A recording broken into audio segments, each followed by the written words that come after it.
but can they utilize it well? Yeah, so much burst in that tank can do a lot of damage, but obviously you need the right engagement. You need to kind of catch people, and opening is going to be really important. You have to find stuff where they get better field control. Cashback doing a split, but they'll probably branch off into the city with those double T57s. Not sure what Little's going to do in that Dravik. I'm kind of curious. Ooh, takes a big one there. I think that was by the E4 of Woodog. Bit unnecessary by Little. Kind of felt like he was doing a spotting run and just got punished for it. In the meantime, the 8 line getting taken over by CTR. They're checking if there's somebody at this K8-9 position that we see quite often. And there wasn't. Frontar needs to be so careful.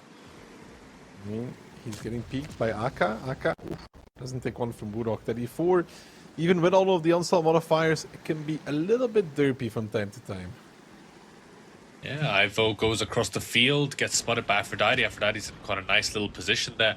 And it looks like CTR want to try and make an isolation here from two sides, but Liberty is going to pressure away Frontar.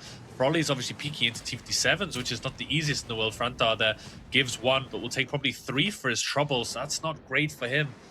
And it seems like CTR want to make a move here, but they're kind of being blocked and obstructed in this play. Herman's going to eat all 4 from Aphrodite. From that T57. Now they somehow need to blow up that tank immediately. They're indeed going towards Istead. He's actually dead already. Istead dead in the T57. Aphrodite going to be the next one. Will he get a reload off? It doesn't seem to be the case. He's trying to survive, trying to slide back over. Will he make it? Yes, but on 20 HP. He needed to be not a one-shot. Herman in return getting clipped out by Mindbreaker and Liberty, but they're on reload now as well. And Evo is not going to die against Little just yet. Froly had to go back, finished off Aphrodite, but here comes Floki and Kodicek to clean up behind. In the meantime, Barbarian moving in with the first B with a clip as well. It's still anybody's game at this moment in time as Kodicek and Floki are now reloading. Aka coming in with that big old D100, a big ram as well. Makes Floki a one-shot. Liberty comes off reload, picks him off. Kodicek the next one to fall between Liberty and Barbarian, and it's 4-on-3 with Evo Amarak still in that 4-to-the-U, but Frontar farming from behind, and Aka at D100 starting to falter in terms of HP as well. Frontar should have the kill there, and I think it's going to go CTR's way, the way that it's going right now, as Liberty and Barbarian, the last two standing, are hightailing it out of there, and Woodog's loading HE. Their intuition's gonna hurt. 1.1 He's gonna wait for the ability to run that out. would be really smart. Nice. He does it as well. Barbarian won't be healing that one back. Smart play from Woodog, and CTR coming to this match believing in the dream. Yeah, small margins. I thought at one point it wasn't going that great. I mean, it's not completely over yet. Barbarian, if he gets any more out, Liberty will be on reload after this one. But a 3v1, realistically unwinnable 3v1, especially with the 430 of Ivo taking the strike. Yeah, I don't know. At one point, I thought it wasn't going that well for CTR. They took a lot of damage. They were kind of halted. The big strike hit 3 of them in that corner where Liberty's going around from. But I don't know what happened to Istead. He just seemed to get absolutely deleted there. I've no idea what happened to him because it was off screen. And Woodog was kind of trailing, had all the HP in the end. I think Herman made a mistake as well. He was trying to get shots onto, I think it was Aphrodite as he was driving backwards. But as he drove in the open to try and kill him, he got clipped out. You see Liberty's driving past Herman's corpse there. He drove into a bad spot. So, but even with some small mistakes on the CTR side, solid victory. Solid victory indeed, and starting it off strong as well. They need these points ideally to get it cleanly out of this one. And now Liberty, man, he might find Woodog. No, he doesn't actually get it. Evo's there to finish it off, and CTR, man, interesting game, especially how they were able to bully their way into this area of the map. But the bigger question, honestly, is, like I said, we didn't even really see him. Just kind of ended up I think dying. he was with the 100 in the south. I think the double T57 peaked him and clipped out. I think this was kind of a, you know, when it's like a lot of T57s in a short space, right, in this little like square. But the thing is that they're Draviks, and I think just the sustained fire from the Draviks was just more effective. And yeah, there's a lot of damage on the Cashaback side. Liberty obviously farmed a bit in the end game. Yeah, I said 800 damage, not even a full clip. I'm already sure what happened to him. I'd be curious what the pen rates are on the Cashaback side, but yeah, this was an interesting one. I kind of felt like it wasn't going to go that well for CTR. You know, normally pushing against T57s in close quarters, it doesn't go well for you, but the Draviks just kind of, they withered the fire and they gave it back in kind. I still like. I really don't know how Iset was able to die like that at that moment in time over there. We saw him with D100, and across the street was double T57. And I remember the double T57 reversed. I saw them like reversing backwards, the CTR T57s, and then the camera switched. And then later it said he died. So I've got. I mean, he must have driven into a bad position and got double clipped out. Yeah, But well, good stuff for CTR though. They need that. They need more of this. Runeberg was the map last season for them. Maybe this season it's going to be. Fosh, Barbarian often playing that one. He did in the previous game. I still feel like Fosh is going out of fashion. I just feel that long reload. It's so long that it just, for a significant portion of the game, especially if you can't get that initial catch, because obviously what you want with a Fosh is it goes around the corner and feels its clip and goes back.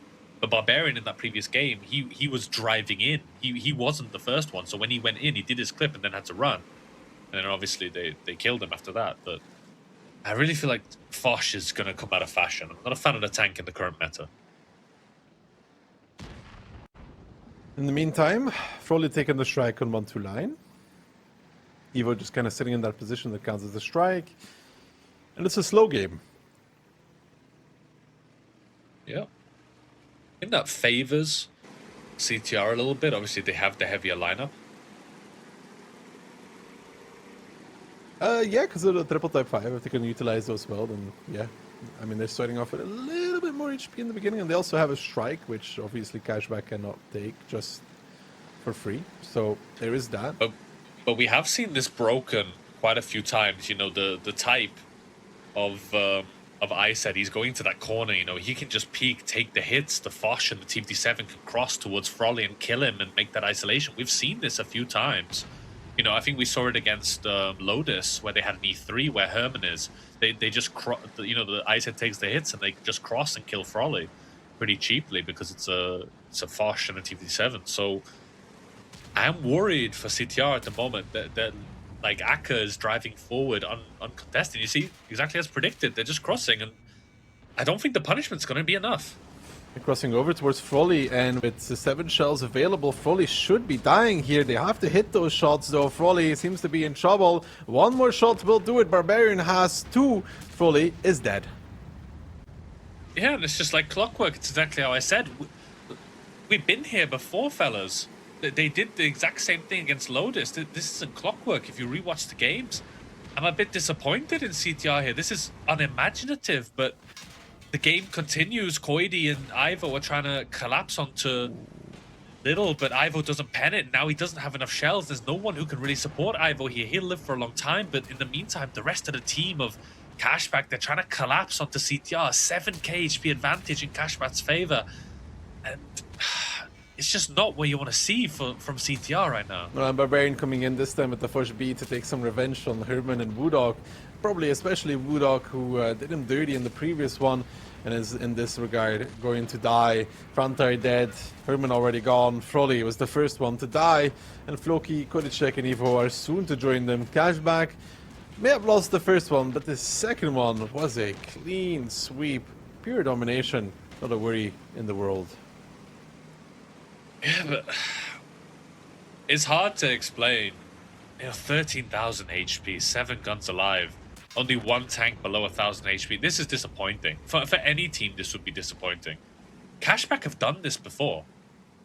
And you know, it happened exactly how I described. And obviously, we're casters, we can see both sides. But they knew the 430 had crossed. They and 7 guns alive, only 1 tank below 1,000 HP. This is disappointing. For any team, this would be disappointing. Cashaback have done this before.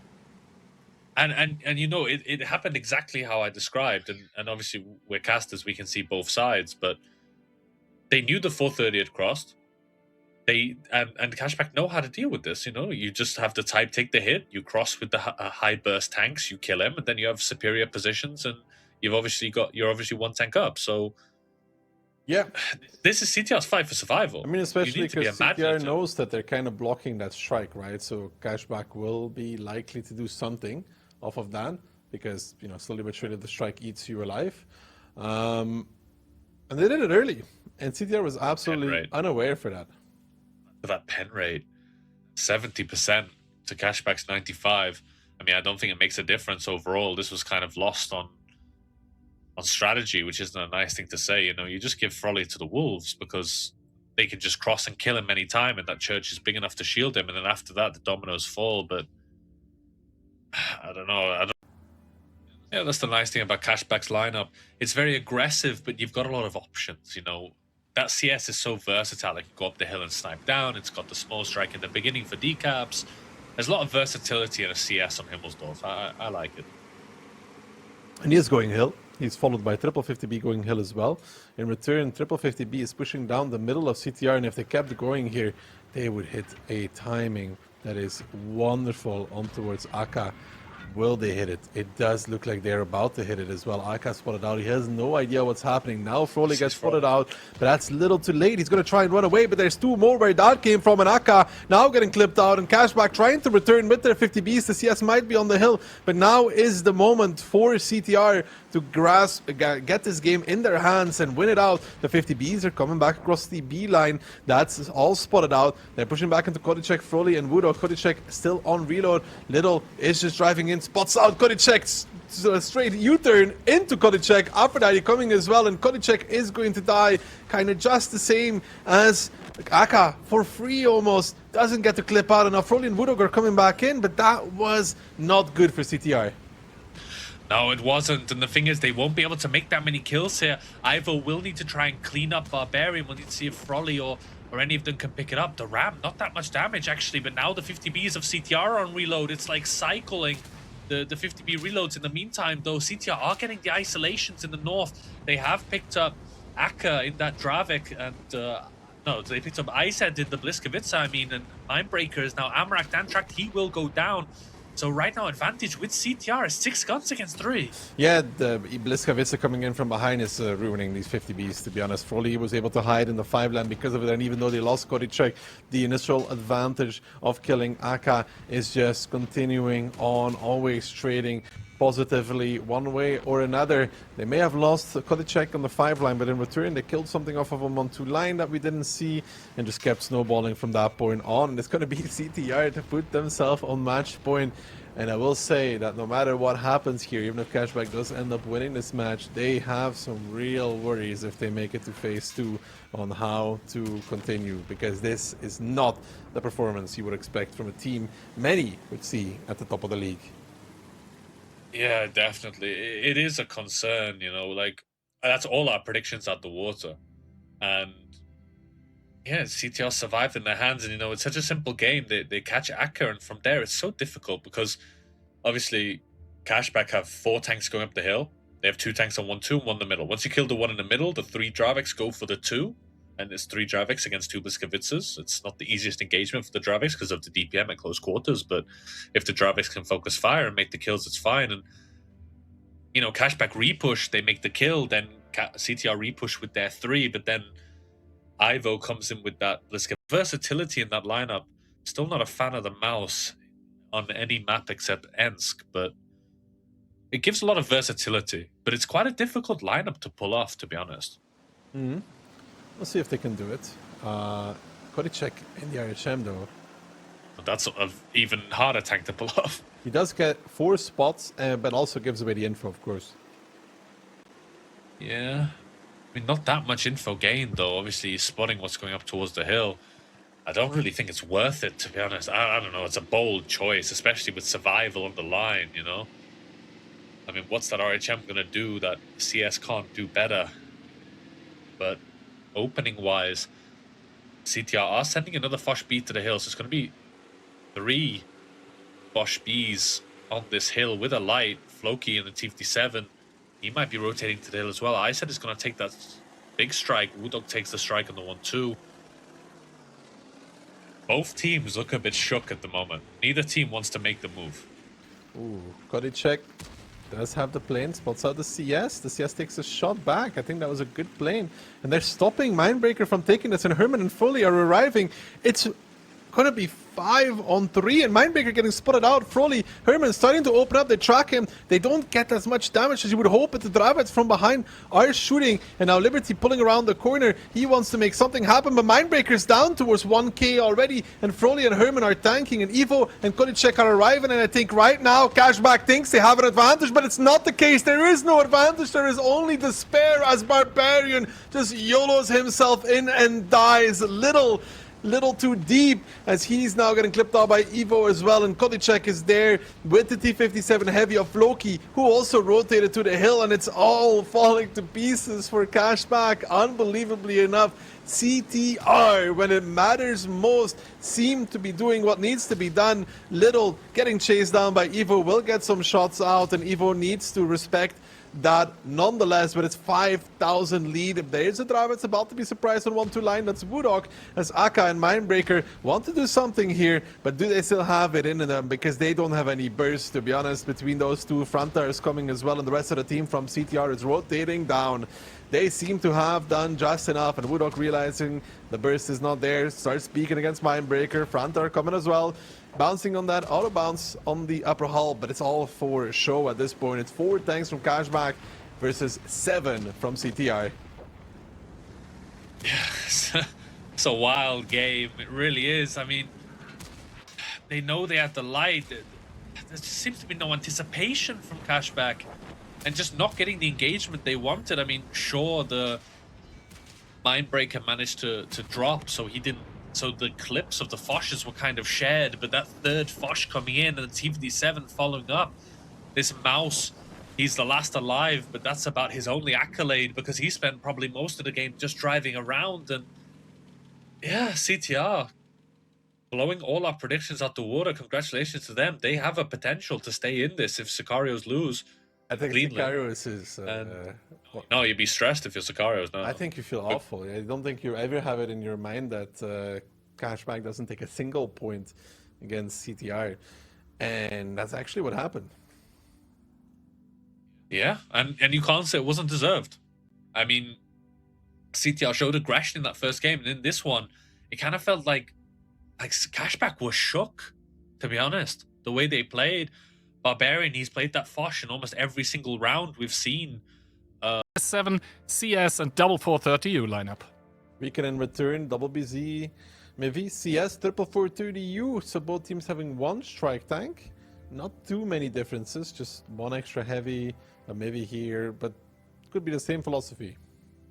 I think Weekend just switched at the last second, so also triple BZ for them. So essentially we are seeing what seems like a 430U being traded against an MVY, pluses and minuses for either tank, I believe. But overall, the teams with the same idea. No light tanks, that means both teams are going to be playing blind a little bit at the start of the game, as Sicarios start into round number 1 out of 2 that they need to win. In the meantime, all of the tanks getting spotted from Weekend, basically, outside of the CS, I think. Going towards the north, Rishek is going to be challenging that strike, but Kano is just taking his own strike on the northern part. Could deny Rishek from that one as well if he wants to, but so far shaping up to be a slower game potentially, because this push through the A-Line, Kihan, we know how difficult it is if Sicarios goes for it. Yeah, we've seen a lot of teams setting up defensively. Actually, Kano getting denied from the strike, and maybe Sicarios immediately looking for the overpush here. The BZ's chasing after that CS. Kano making it not around the corner quite yet, taking a huge chunk of damage, gets shut down. Sicarios first kill immediately. Kano dead, and it seems like Sicarios wants to continue here. They did find the timing to make that kill happen. The strike comes out as well, hits on a lot, and Hellrap is in trouble as well. And Sicarios, just like CTR, seem to start it off very, very strong by picking up this first round. Is it over yet? Not entirely, but it's 7 on 5. The snowball is on, and I don't think there's any stopping it anymore as it slides down the mountain. And Weekend's going to have to accept that. Yeah, indeed, Paradise, the third one to fall, and as the guns dwindle for the side of Weekend, so does the effective DPM. Focus fire not 100% on point, but Sicarios, for Sicarios, but I think at this point in time, it is just about enough. There is enough tanks everywhere to help each other out of trouble. Evil, the last one remaining with that MVY, a little bit of an off pick, but to be honest, not that much out there, and Sicarios started off with a bang. It is 1 out of 2 required. Indeed. So, very good. Very, very good. 7 tanks alive even from Sicarios. Normally the C-line pushes pretty hard, but kind of getting rock and rolled. They don't have the positions. Normally you see somebody like deep on the A-line, behind that hold down, and Sicarios just goes for it. And that was the right choice. Yeah, I think Weekend getting a little bit surprised by the aggression. I mean, there was no info really by either team. And the fact that Sicarios had just committed so much all around the strike that they were able to just blast Kano immediately. It worked out in their favor, and credit to Sicarios. I mean, it takes balls to make a call like that, and they reward themselves. 7-0 at least, also the scoreline. I mean, yeah, as soon as you get that snowball rolling, it's kind of unstoppable. Especially on a small map like Tundra, you know? Like, how do you really effectively stop it? They take the advantage, and Rishek does do 6k, but 3k of that from the strike, but he hit a big strike, you know? Yeah, I think especially after the second strike got placed, I think that was from Stone. Like Reshek, big damage from his strike, and then the second strike was kind of the nail in the coffin, right? Because at that point, Weekend is down a gun, and they are down so much strike damage from the start that realistically they cannot win the damage race against Sicarios that have the higher effective DPM anyway. So them losing the second strike to Sicarios while Sicarios is able to pick up that second strike and deal damage with it, after that, it was kind of over. It was indeed kind of over. So, good stuff. Really, really good stuff from Sicarios. They do this again, Kihan. You know, they're up 2-0. But, you know, Weekend is a very strong team themselves, right? Yeah, although I heard from some players that, you know, Weekend normally on Tundra is considered to be a very, very strong team. So it is a big statement, in my opinion, that that Sicarios are able to pick even 1 round from them. Never mind even 2. That would be absolutely crazy. Yeah, maybe we can just get a little bit surprised by how aggressive the side of Sicarios ended up going. Maybe they just really didn't expect this kind of aggression coming out. I mean, you know, when an animal is the most dangerous, it's when it's cornered. And that is what is happening to Sicarios right now. But maybe they'll be able to fight out of that corner in the second round here. Tank bans, Dravets and BZ75 leading towards a, once again, very over-pushy lineup, if I may call it that way. No Grousers on the 50Bs this time. Instead, all of them are going to be venting triple 50B, double IS7, MVY, and a CS. Sunshine? Interesting picks. Yeah, Sunshine, no equipment.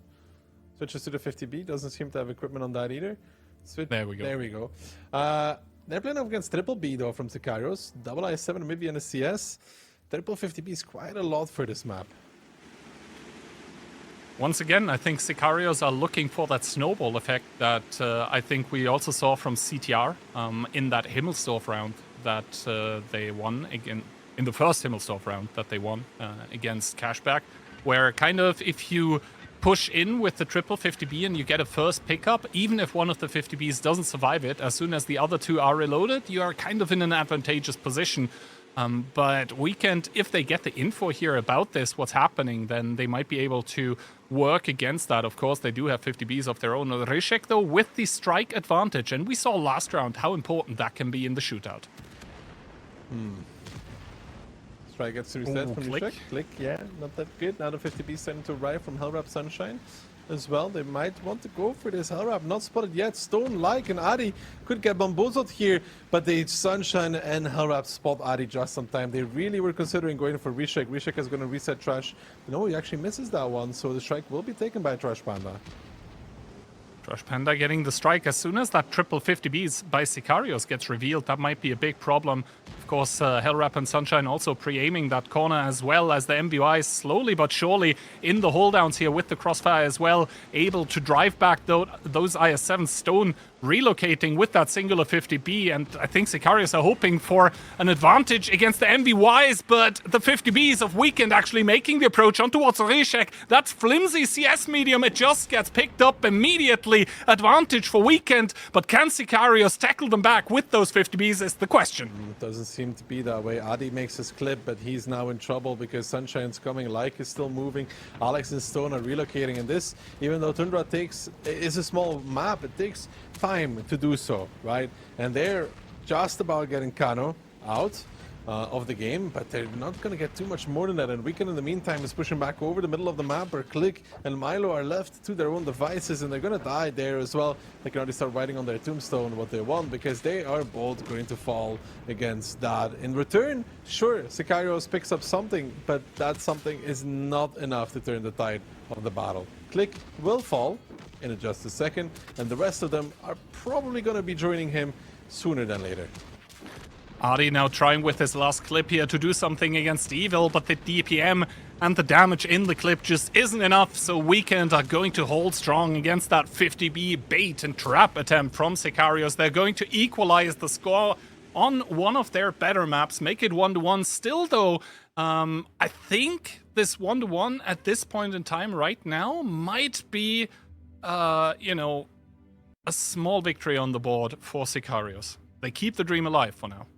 Yeah, but we'll see. We'll see. I don't know. Like, this Tundra was really great from Sicarios on round 1 and not that great on round 2. You know, the strap almost worked and almost didn't work. Well, actually, it fully didn't work. I think it was all about the timings of a few seconds. If the Weekend double 50B does commit in, and then the triple 50B from Weekend engages on that one, all of a sudden it's an entirely different match that we're playing. But because Sunshine and Hellrap were kind of careful with what they were doing, and because they saw that 150B early, I think that was a huge problem for Sicarios. Weekend, a bit more balanced, double 50M actually, CS, Type, Dravets, BZ, 50B. I don't know if I like the Sicarios lineup that much. I think it's one of those lineups where it either works spectacularly well or it completely falls into a pit. There is no in between. It's like picking a lot of bad shots as well. Like, either you get a good first engage and then all of a sudden you've got the DPM rolling and you're just snowballing, or your first bad shot dies while getting out 2 shots and then it's rip kind of thing.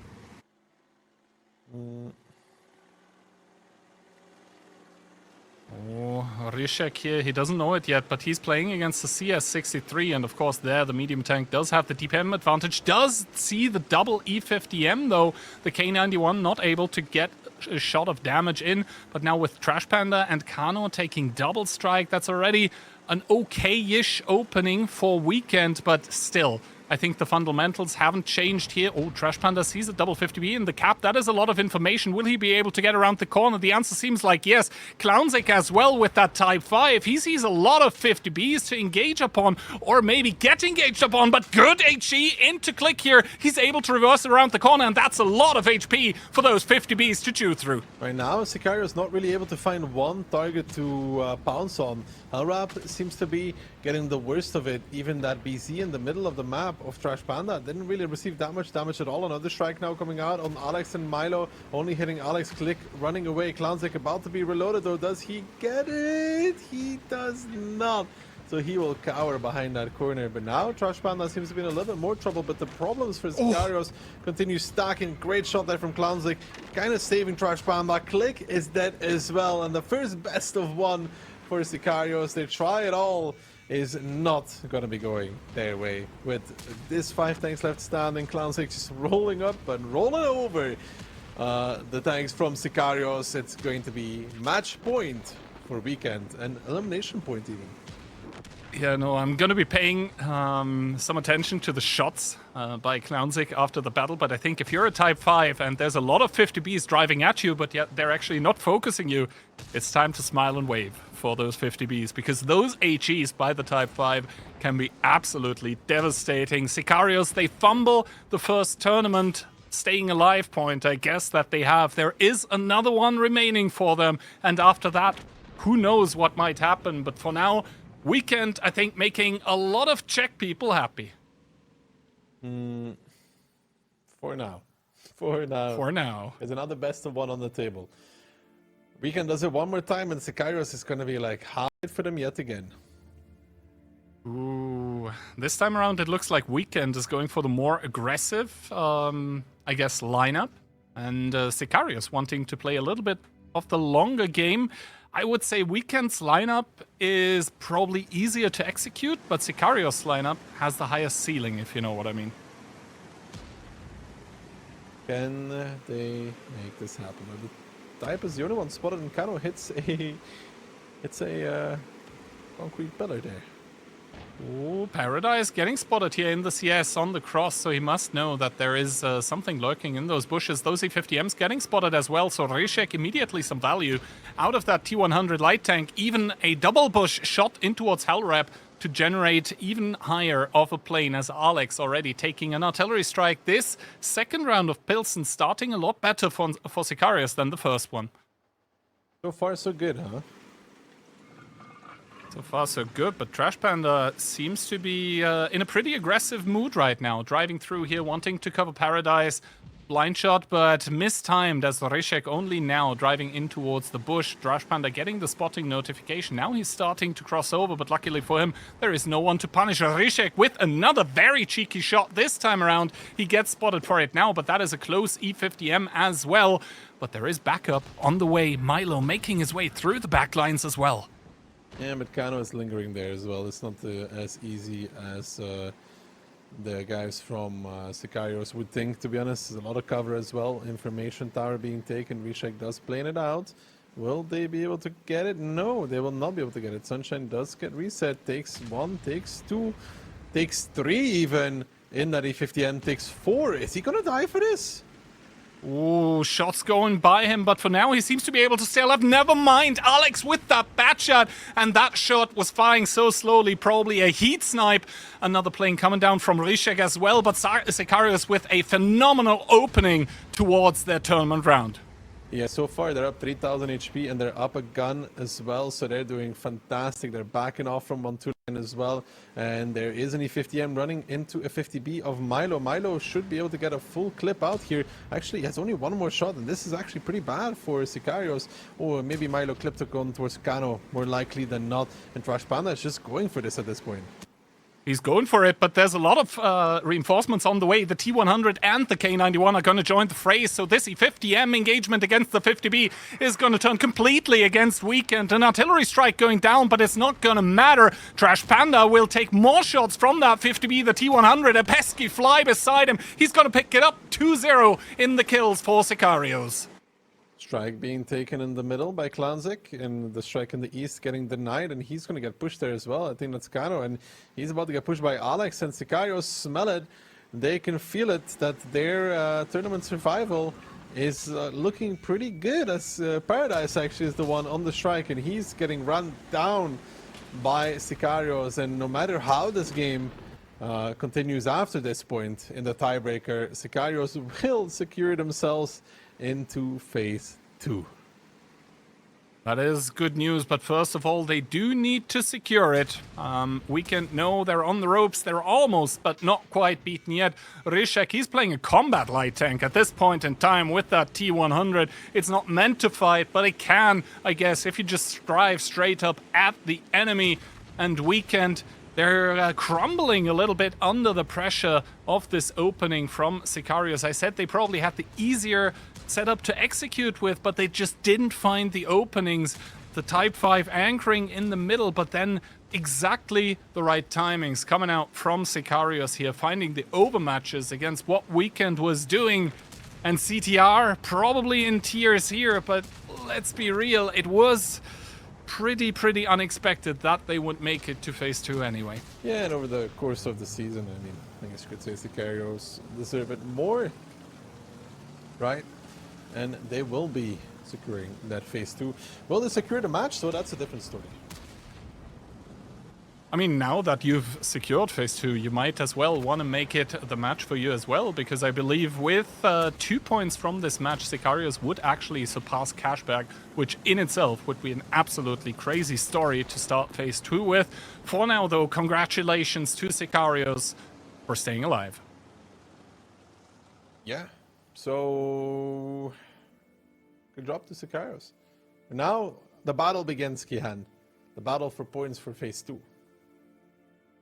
I mean, the battle for point, realistically, because we don't have any more to give in this match. But yeah, especially in the later matches today, that's going to be what's essentially up for grabs for the teams. For now, though, let's take a look at the post-battle results. And yeah, Sunshine, he did not have a good round, to say it mildly. No. Good damage spread, though, from Sicarios and Sunshine. It's interesting. K91 and Bliskovice. We can in return double Dravets, double type, 4-3U, and double Force B. Bat, yeah, kind of signaling Hill, right? Yeah, Bat going Hill. K91 with that opportunity as well, but doesn't opt to go for it. He's going for the 3-line. I didn't pay attention. Does the K91 have low noise installed, Alex? I did not pay attention to that. Ah, well. Alright, like seeing Trash Panda and Paradise, so nominally the information advantage would be on Sicarios right now, but they're already getting spotted, so 2 tanks for either side. But I think the positional advantage, the longer the stalemate goes on, is going to shift in Sicarios' favor, just because they're going to have the hill with that CS63. Alex, though, getting spotted on the 2-line with that K91, does see a Foch in return, and of course the K91 needs to run at this point in time. Cannot really do anything against the double Foch BS except run and call for backup.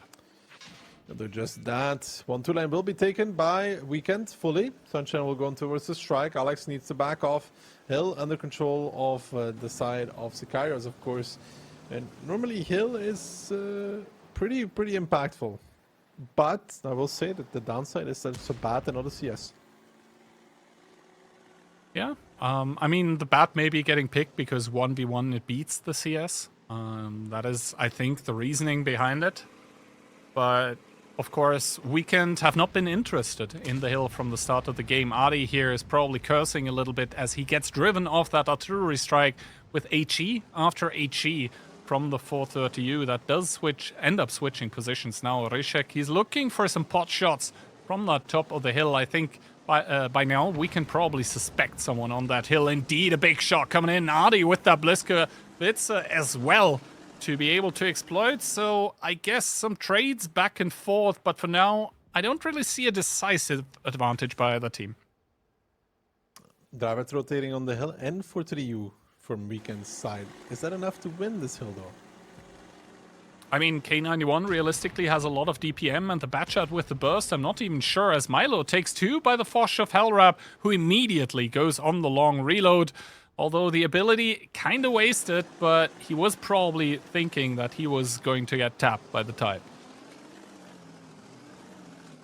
And if you're wondering what Rishek is trying to do, if you manage to get yourself up on that rubble, you basically spot the people that are coming to the hill a little bit earlier while staying safer. Now, however, he does find the Dravets. He's unable to get a shot back. So if he had managed to go further up the rubble, he would have probably not paid that price. Yeah, not the greatest of peaks from Rishek though to spot. I think maybe he hits a bad timing, but K91 will be taking the information tower, communications tower, and will reset. Yeah, they have no clue how much is going hill right now. And I think that's their problem, but there is a very slow T57 heavy. I think Stone probably running Grousers as well, so maybe a little bit faster. That would be the definite advantage for Sicarios here on that hill, but I think Weekend, they're also not quite sure what exactly to expect. Adi catching a good timing on the way out. He's going to make his way our way. Evil is going to be hold down though, and that might be a pretty bad engagement for Alex and Rishek here as the 430U of Kano coming in. Ability popped, strike coming in as well, and Rishek might be going down here before the T57 arrives on the hill. Never mind, he rotated back, and this means that Alex needs to run as well. Takes a shot by the Dravets, and now Kano is gonna run him down.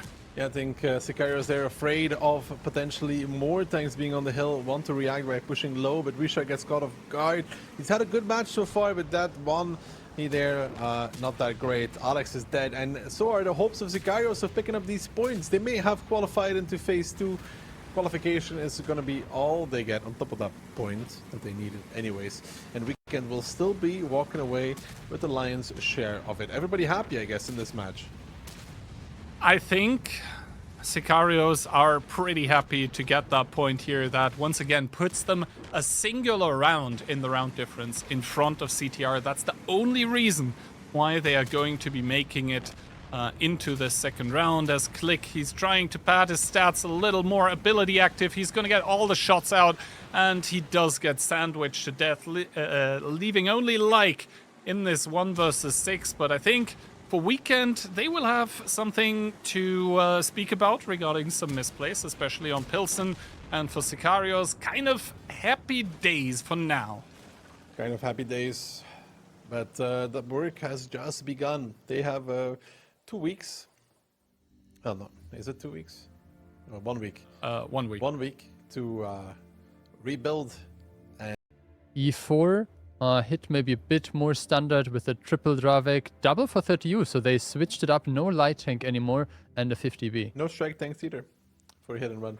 Yeah, and the 50B with optics. Interesting. Yeah. Phil, I just thought about it, to be honest. You know, you should, when next time you play Onslaught, you should make sure that your mic is not unmuted. And, you know, if somebody talks to you, you can just put the dog on the mic, you know? I see. And I'm not talking about Kian. Aye. Did Monster just get blind strike by iOS? Yeah, it looks that way.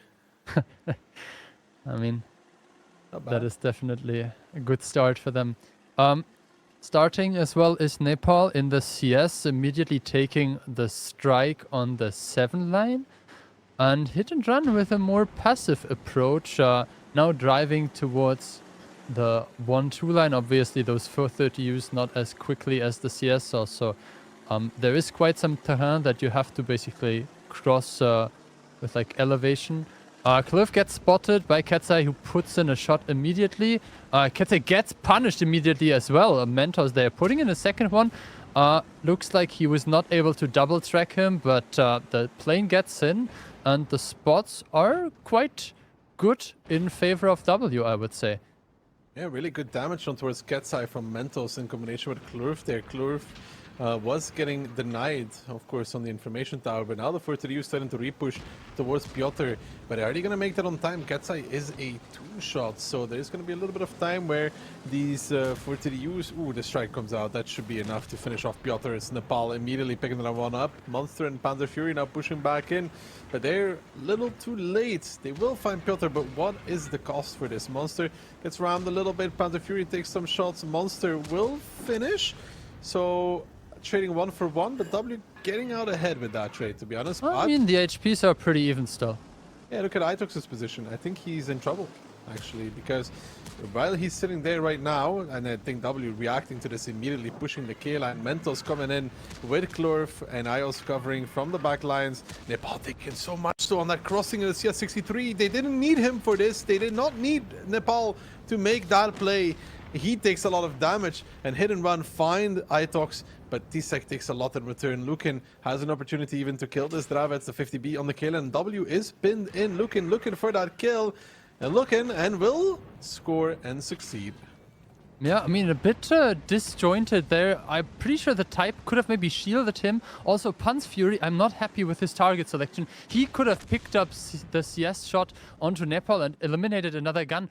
Hit still has the advantage when it comes to guns in the game, and obviously all the tanks from W are kind of like clumped into this one corner, but Hit and Run needs to be careful that they are not paying too heavily on this cross, which will happen now. The Dravek of DJ is the one that has to drive in. Nepal puts in a good shot. He might actually get another reload in, but the Dravek is approaching, picks up the first gun, hits still, 1.6k HP ahead. Franek now taking a shot from Ios. The Mentos, Batchat and Klurf combination is trying to escape now. DJ has a shot, tries to aim it, tracks Klurf, and Klurf is getting out. Mentos has 4 shots left. This will be very expensive for DJ. And DJ takes 2 already, goes D-spotted. Klurf does not hit that. He does have a replay available, but he tried to use it on Franek before, and Franek wasn't spotted for that. And now Franek crossing over, I don't think Hit and Run can make this crossing, to be honest, and Franek is gonna die for it as well. And W is starting it off strong. Yeah, I mean, I don't know if this cross was so necessary. Maybe you could have tried to like cross the tank via the ramp, like behind the arty strike on the E line, and just cut off the T100 this way. I understand that it was like a matter of being quick, but I think the biggest problem was basically that the tanks that got pushed on J7, especially Pan's Fury in the 430U, they should have just focused out the guns and tried to eliminate like the effective DPM of W there, because now obviously the spotting advantage is something that is in W's favor. The Type 5 and the Dravex, even the 50B with optics, they can't outspot Batchet or T100. So good first round, but bit of improvement still possible from both sides. For sure. And there's this timing there. Ketsai peeking up, right? While you would be like, okay, he denies the info, I don't think he expected the bat to be that far forward at the same time. No, and obviously Mentos is a player that is known to be a bit more on the greedier side of things, but in this case, it definitely is in his favor. He got like 5 shots out immediately into Ketsai. I mean, look at his damage. No, very good, very good. 6.3k damage, and I can give you the shooting as well. 18, 17, 16 with 3k of his damage from a distance of more than 300 meters as well. So very good stuff there.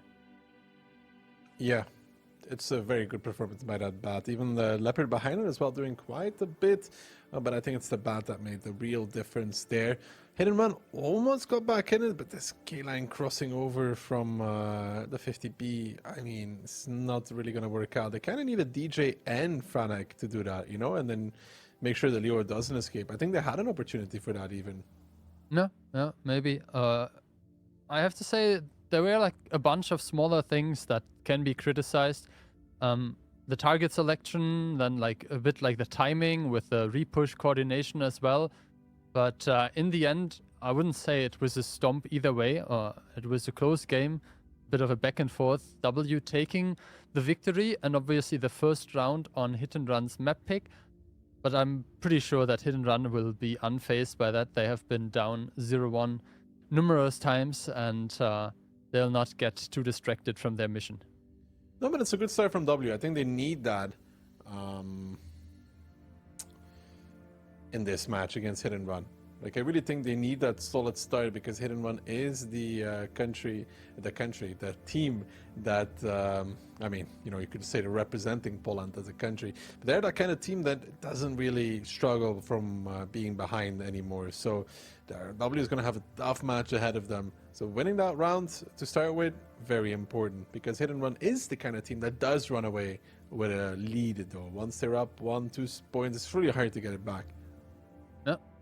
And the ban phase has started, so the teams are right now deciding on what they don't want to see against them.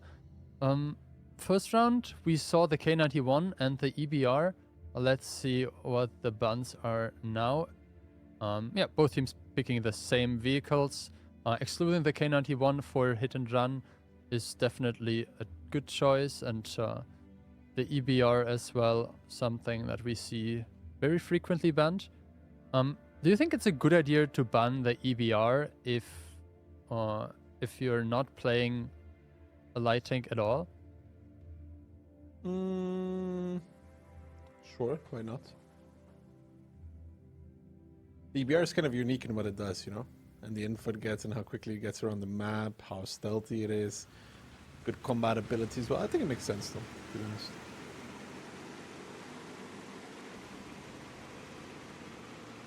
Initially, CS boosting Dravets to the cap, second CS close to the cap as well. I mean, quick cap attempt. I mean, sure, they have mini strikes to reset Nepal, but they have to make sure that he's spotted as well, though, because if he senses that there's nobody watching, he will just drive around that corner, right? I think that's why Deja is also moving towards that corner to make sure that they're able to deny that strike fully.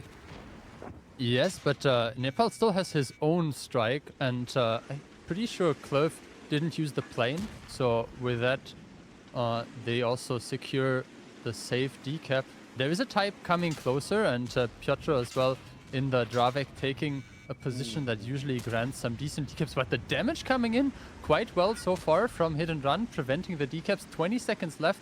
The aforementioned strike is obviously also in Ios's hand with a Leopard 1, so now they're in closing onto Decha. Decha bounces on Itox, very important, and it looks like Hit and Run has abandoned the cap now and is trying to re-push onto W. I think this sense an advantage here because Lukin had to come close to deny the cap if the mini strikes would miss, because that's a real possibility on this map, and they were not getting the big strike. That big strike does do a lot of damage hitting home on 3, but now DJ, T-Sec and Ketsai are going through this type 5. The question is Lukin get another shot though? He will be able to do so. Piotr is dead in the meantime though. Lukin joins him in the grave, but Hit and Run now down in HP. No, down in HP, the strike will hit home onto Franek. It is just 250 and he manages to heal in time. The next strike coming in as well, 150. The heal keeps him alive. He puts in one more good shot, tracks as well.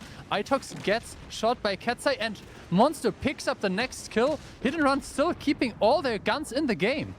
Yeah, and those heals there from the Bounty Hunter ability keeping our man Franek alive through numerous CS strikes, and now it's just a Leopard on full HP, and the rest of them are dead. Mentos and Isles, the two biggest damage dealers from the last round, are going to be the last two alive in this one as well. And Hit and Run showing us a masterclass at keeping the tanks alive.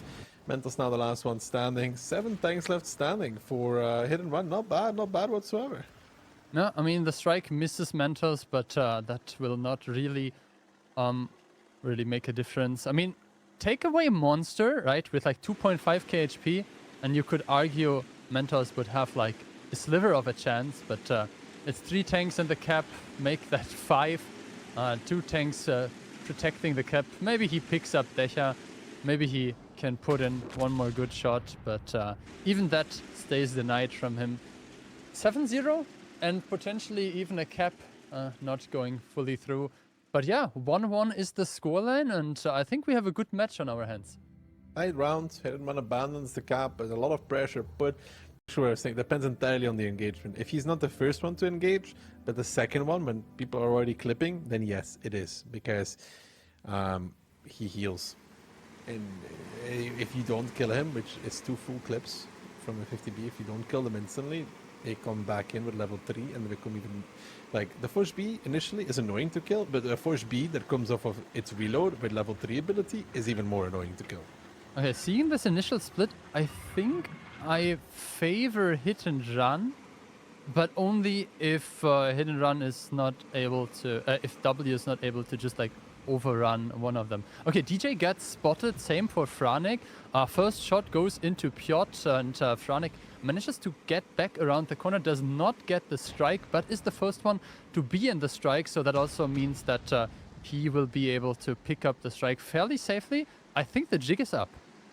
I think they've spotted basically everybody. Maybe I think Clove is not spotted, yeah. Or like I think 2 tanks were not spotted yet, something like that. Spotted, yeah, indeed. So this is kind of decent for Hit and Run. I mean, Monster, Panzer Fury know what's ahead of them in terms of what they could potentially face, so they cannot be surprised by 50Bs. They have a strike to reset with. They will need to find an engagement that is suitable for their needs, and see W here just ready and waiting for this. Ketsai is the first one to peek, and there's a lot of shots coming out from those 50Bs, and now W trying to make a surprise happen. The strike comes out from either team, does a lot of damage on both, but now the 50Bs slowly but surely starting to run out of steam. Decha getting peeked from the front. That's all of those autoloaders are coming out. Ios about to be reloading, and so is the rest of the W team. Decha is the first one to fall, but now the Force Bs need to get engaged, need to get involved. Can they make the difference here? Doesn't seem to be the case. They're going to be on reload as well, and the 50Bs from W are going to be the first ones on reload, off of reload actually in that regard, and Monster needs to be very careful and respect that. Frank the Tank is going to be very careful as well. Klurf just about coming off of reload, will find Ketsai, but Piotr falling, Tisek falling, everybody's dying. It's 6 tanks left standing for W, just 3 for Hit and Run. They're not able to consolidate on towards any targets whatsoever. Panzer Fury with the Ram though against 1, but that's not nearly enough as Monster faces the music, and it's his funeral music he's hearing as W with the 750Bs seem to have done just enough. I mean, Fury trying to make a difference here, will find Ios, and Monster might find the bomb. No, he doesn't have the ammo for that. Yeah, I mean, kind of like an anticlimactic ending to this, but great match to watch. This was something different. Monster and I know, I think it's DJ on the side of Hit and Mentos, both coming up with some pretty interesting stuff here on Ruinberg. And I'm not expecting people to play for 30 U's that much, but yeah, 8 of them in total. 2 E4s, a Force B, Bliskavitze for Panz Fury. And I guess Hit and Run is making their way through the city and the green. Kind of like a split approach. 2 T-57s of W seem to be a bit indecisive if they want to maybe make a trap there or something like that. And it seems like Ios is the one to drive towards the RT strike. He gets there unspotted. No, now he got spotted. But at least he gets there without taking any damage. The spotting has been done. Klurf also took 1 shot of damage, not able to return. But now I see actually Franek took some damage as well. Which team do you prefer in those situations? I feel like W has a good defensive hold. Yeah. But Hit and Run has advanced very deep. It's kind of a chokehold in a way as well. W has to be very careful about the way that they play this out, because Hit and Run controls that inside lane. Oof, Piotr really wanted that shot. And that is a quick access to either side. No, but obviously you can't really get into the brawl with W without, I mean, flipping over one of their trap cards. I mean, we have double T-57 plus Force B crossfire. I mean, I guess you could try to push into the 140, but Ios has a good position to spot the approach. You can see this knocked over tree there as well. So additionally, I mean, what do you want to push with? You could push with maybe your own 140 plus 1 Bliskavitze. They are like quick enough to get over the cross, but there's E4 support, T-57s. Yeah, we'll have to see how that plays out. I think W is also not in a bad situation. No, it's not in a bad situation at all. But I think either team has potential here to play from. I don't even know who I'd pick to be truly ahead. Piotr could make a nasty peek here against DJ. Yeah, I mean, he will spot DJ, but more importantly, he will be spotted as well. And Decha tries to find an angle, but maybe like didn't really get a good shot and didn't want to risk trading 1-for-1 with the E4. The information that was provided by Piotr is obviously enough to get a decap there. Ios doesn't mind using his strike on only 1 target, as he will get 1 back immediately. Franek, by the way, was not able to get the other strike, so maybe they can send a T-57 there temporarily just to kind of like collect the resource. Like maybe T-Sec or Monster could go there? Yeah, they just use it on Franek. No, sorry, Franek cannot go take it. Yeah, I don't think they want to go take it. It's kind of out in the open. You get peeked from the 4 line. It's a bit dangerous to do that. But I mean, who's supposed to peek them? Decha, not so. But they good of a can't trade. know that Piotr is not on that corner waiting. Okay, so Mentos is moving forward. He is basically behind the big church there to potentially give some support. The damage is going in either way, but it seems like Ketsai was more on the receiving end there. Trades now roughly 2k up. but the big wave of hit-and-run tanks is now encroaching onto Nepal, who is taking a lot of damage, but T-Sec and DJ not really able to reload that quickly. They emptied their clip. Now, next tank to fall is potentially Itox, but he gets around the corner. Now the repush of W is coming, and hit-and-run is in a heap of trouble. Next thing to be picked up is T-Sec, and the tanks are not reloaded yet, but Monster is down to 700. Yeah, but right now, Hit and Run has an advantage in terms of guns. They are on 6, now 5. They need to continue that. DJ is Amarak, and now Klurf trying to tank it out with that Fosh B. He's in the trouble that he is standing his ground. He will heal just enough, but not enough to survive the whole clip from Decha. And when the dust really settles in this one, it seems to be W that comes out ahead with that strike as well. Panther Fury will die to the combined fire of Mentos, and Piotr Franek is down towards the one shot already. Decha will come off reload soon, and he will push towards Ios, but Ios should be able to disengage. No, actually, he was not that aware that this could happen, and he's gonna fall against Decha, but that is also gonna be for show, as Decha will die against Mentos, who comes off reload, and then it's just Franek standing, and unbelievably enough, it's gonna be W to pick it up. 3-2-1 match of the day. They're coming back into the season rather strong. They ruined Hit and Run's win streak. No, I mean, Hit and Run had the chance to get the perfect phase 1 7-0 sweep. Not 100% perfect, as we mentioned many times. They lost the point to CTR, but today they will not get any points, as W puts themselves on the board, and additionally gets some distance, further distance from Cashaback as well. Because in the end, you mentioned it, the top 4 is what is the most important, right? Yeah, of course, that's indeed the most important. So top 4 are moving away by themselves a little bit, and you know, Mentos and Piotr just playing out the game cleanly as they should, but the result remained the same. 3-1. Franek made the delay at the end here, but you cannot delay the inevitable. No, I mean, potentially will be able to put in one more good shot here or there. There is no radio, but the spotting now happened. The strike will be deployed by Mentos, as we can see, and that should be the end of it. 3-1 for W. I mean, I would say well deserved. They had a really good strategy there coming into the first round of Ruinberg, and got rewarded for it. Viable strategy. Mafia looks like they're going for a little bit more control-based 1E100 K91 with that strike, double 430U DPM medium, Foch E4, and Rheinmetall Panzerwagen light tank with the plane. So they want to, you know, obviously when the Mafia was the anticipated win, you don't need you just kind of set up all your tanks defensively, spot the enemies in the beginning to counter any initial rushes, and then you take that control. And for Lodis, it's kind of a little bit of a different thing. Triple BZ75 immediately towards the cap. They immediately want to put the pressure. It is the... What the hell just happened here? That's how T1 Cunningham's are made.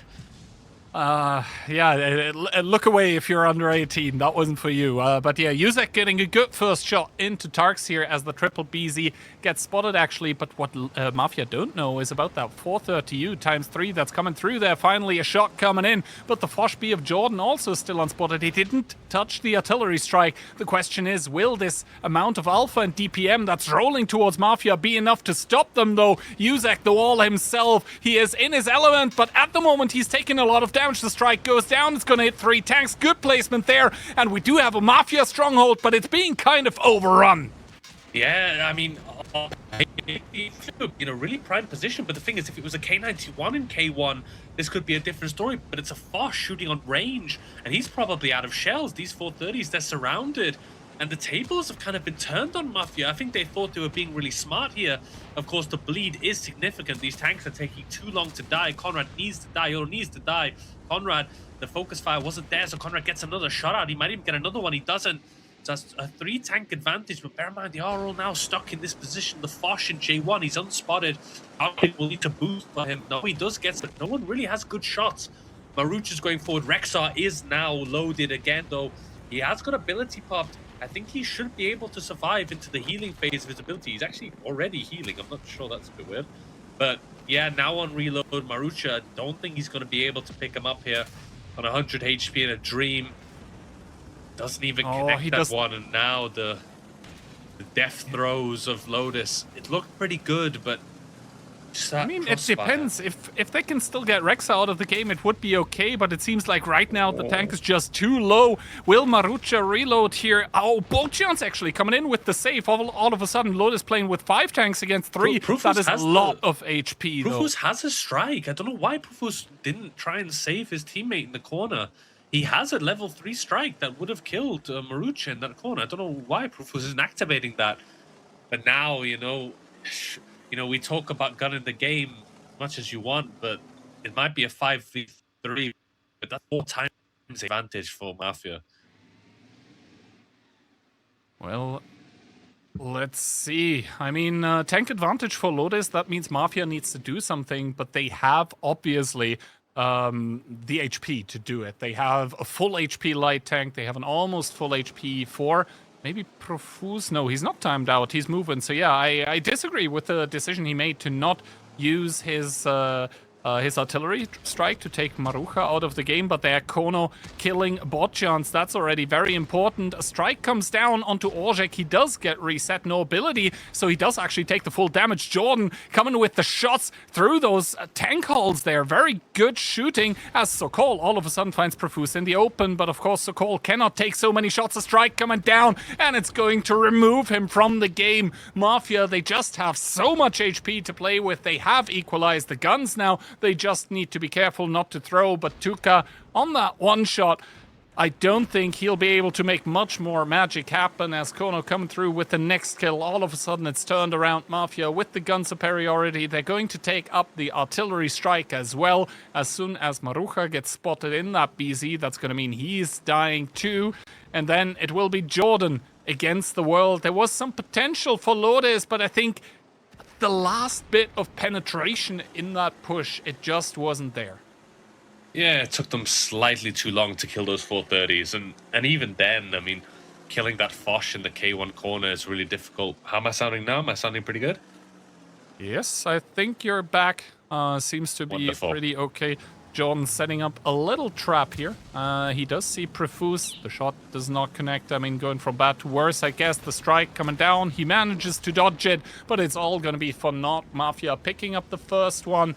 Well, Lodis made them work for it, but at the end of the day, I think it was a pretty uncontested victory. If you take a look at the scoreline now, with the amount of tanks, the amount of HP remaining. So, yeah, Lodis, maybe better than we expected, but at the end of the day, like that little bit of last punching power, it just wasn't there. Yeah, if they could have blown up that Foch in K1 in the beginning, I think it would have been a bit of an easier game. I think those 430Us took far too long to die. I'm not sure if I think the E100 might have made a side shield for them, which kind of allowed them to live just that little bit longer. But yeah, Mafia anticipating this move. I mean, you know, when you're the weaker seeded team, you got to do something out of the box, right? You've got to either be super defensive, the enemy makes a mistake, or be super aggressive and hope you can catch something that can generate a snowball. But yeah, Mafia, the E100 and Mouse, German super heavy wombo combo, double Foch speed and RHM. 50B is an interesting ban pick. I mean, the thing is, on Ruinberg, right, you've got a lot of close quarters and kind of turns, a lot of cover to be hidden. But Pilsen's a much more open map where light tanks are quite common. So I think this kind of high amount of 50B strats that Sicario tried to play is really, really hard to pull off. Oh, Jordan immediately taking a shot of damage, but he's going to make it to the artillery strike. At least he's going to be netting that one. But the 430Us of Lodis that were probably hoping to stay unspotted, they actually all get spotted for driving through the 5 and 6 line. They're going to drive into the factory now. Don't take damage here. That was some attempted crossfire from Mafia, but they don't hit it for now. They're driving on towards super heavy tanks. Not sure that's the best call to make right now. Trying to come out of the factory or maybe build some crossfire. Yes, a lot of damage being dealt onto Yuzek in the mouse, but those T57 clips, they are finite. They don't have much more in the clip. They go on the long reload. Yeah, and good decision-making by Lodis. They opt not to push through because I think the T57s weren't ready. And now, you know, no strike has been taken just yet. That field strike hasn't been taken, so triple cap could be on here for Lodis. They do have a timing, but Kono is taking that strike on the field. We'll need to see if he is able to to get that one, he should be able to. I'm not sure. I think only the big strike from Jordan could deny that one, and it doesn't. So Kono gets that strike. Cap is not able to happen. Tuka takes a lot of damage. But now, they've actually made a rotation. The Fosh is coming from the south. Boshan's from the front. Prufus might be in trouble. Profus getting track, getting held, has a rep kit available, but that is Crossfire coming in from that Fosh B. You mentioned Sokol, -3, all of them connecting. One more shot by Profus, but he was already damage mitigating as Tarksic gets Yuzek in that mouse. Tuka running away from the T100, but that one with the turbo probably kind of quick. He's trying to stay alive as long as he can, but Yolo picks it up. Maruja trying to profit though, and as the dust settles, Mafia, less tanks, less HP. Do they possibly have positions with the RHM is the question. I think they do. The 430U of, I think it's Jordan, is coming behind the 100 of YOLO. Conrad is down to a one-shot, 51 HP. Even a small track will pick him up. These Foshes, they need to make perfect clips here on Philip, and it looks like Sokol's actually abandoning Philip. They've a bigger fish to fry. He's going straight into Conrad. The 100 of YOLO is getting eaten in the middle of the map, and as the dust settles, it's going to be 4-on-3. Double Fosh and that all-important light tank with a lot of HP. But there's no real... Boccian's just blowing up. Rexa with 2 shots and then another Fosh beat to pick it up together with the light tank from the outside. Kono, though, picking up Tarksic. All of a sudden, it is less guns for the team of Mafia, but Orzhek still on the long reload. Will Sokol get the kill? He does, as Jordan now engaging onto Rexa, who is still on the long reload himself. Jordan getting Amarak. He does have the rep kit available and realizes it is not wise to chase Rexa currently. Who's gonna heal back? Is he gonna heal above? There is the question. Sokol coming in. Jordan, he needs 2 shells against this Fosh B. He's trying to get one. He does. Sokol coming in. He's still reloading as well. Rexa gets the kill. Sokol activating the ability himself is going to ram the Fosh B to death though. So this means he's gonna have enough shells in his clip to finish Kono, but he takes a shot of damage, is gonna reload up, but a light tank on the open field against a turretless tank destroyer. This is the oldest mistake to make in the book if you get engaged on the open field. Yeah, Kono's not... Well, I was going to say he's not got that much ammo. He's definitely got enough to finish it off. Kono doesn't even get spotted here. Now Sokol's kind of in an impossible situation. He will probably try and get the cap. The strike, sorry. He's got a small shot made a bit bigger, and that's HP. Sokol will not heal back. So Sokol's just kind of in an impossible situation. I was really getting ready to say the line, and Daki laughed at me for choosing the Lodis bundle. Who's laughing now? But Boccian's making that mistake in the 30 and the 5 line, just going into the Foshes and dying, it now just puts Sokol in a really hard situation.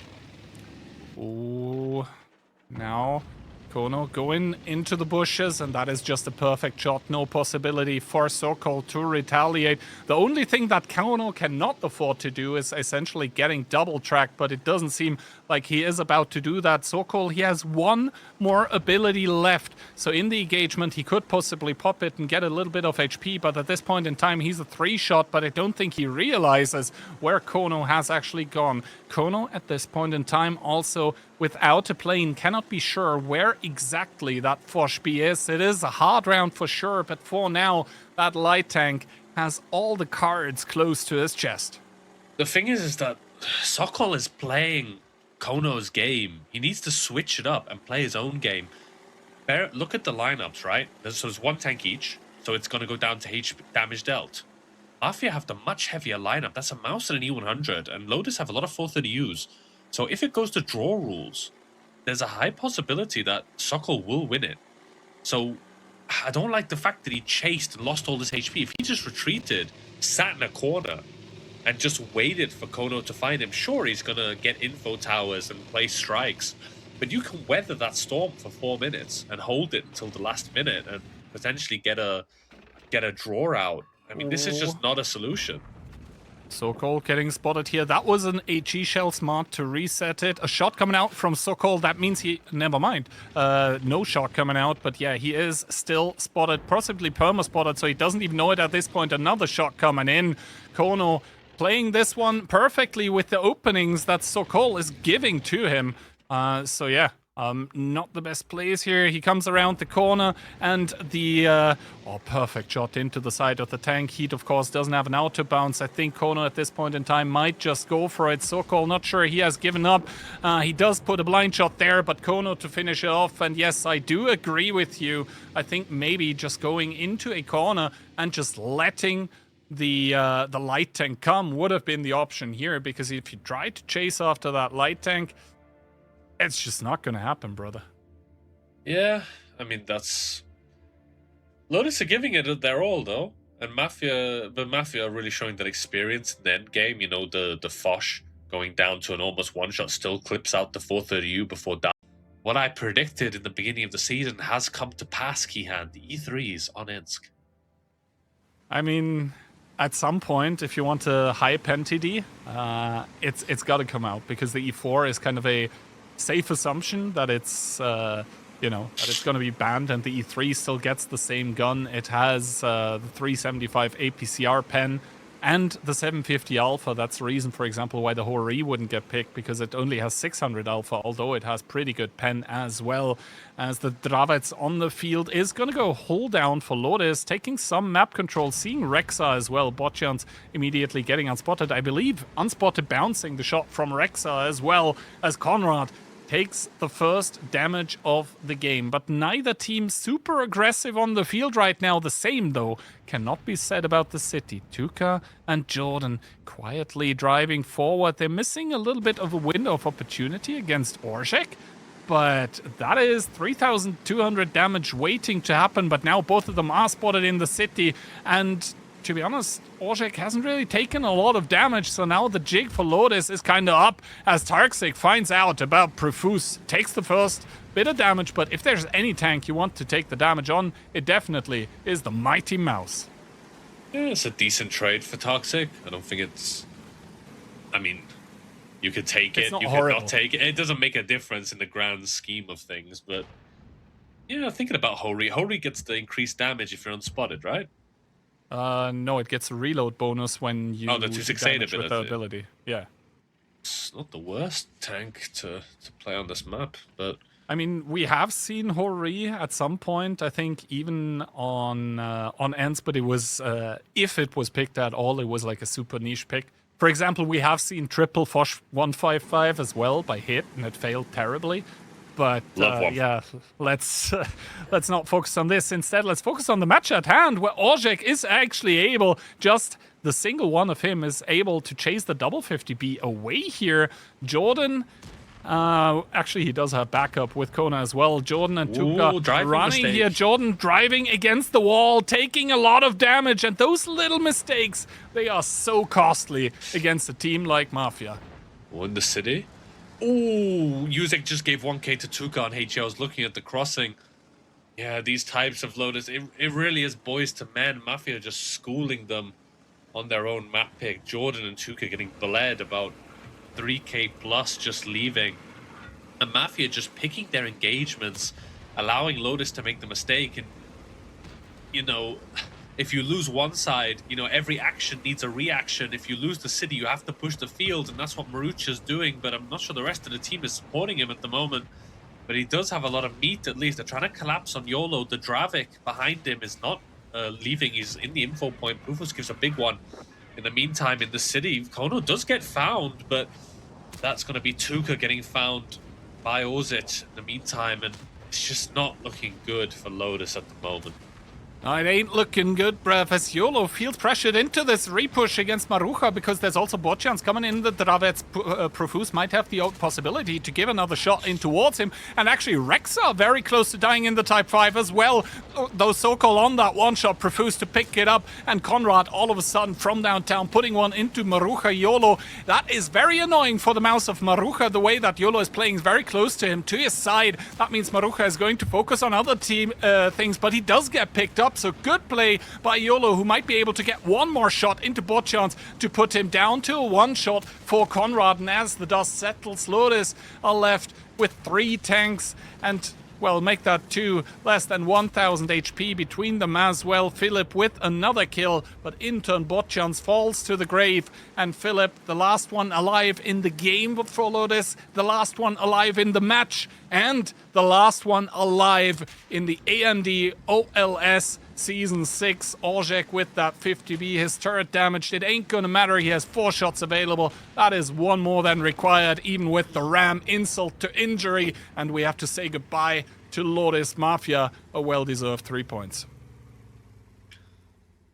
Well-deserved is a stretch, I think, for these Pilsons, but definitely on this Ensk, I mean, they were so far ahead. Like, they read Lodis like it's not even like a book, like a coloring book, one of those that Daki reads.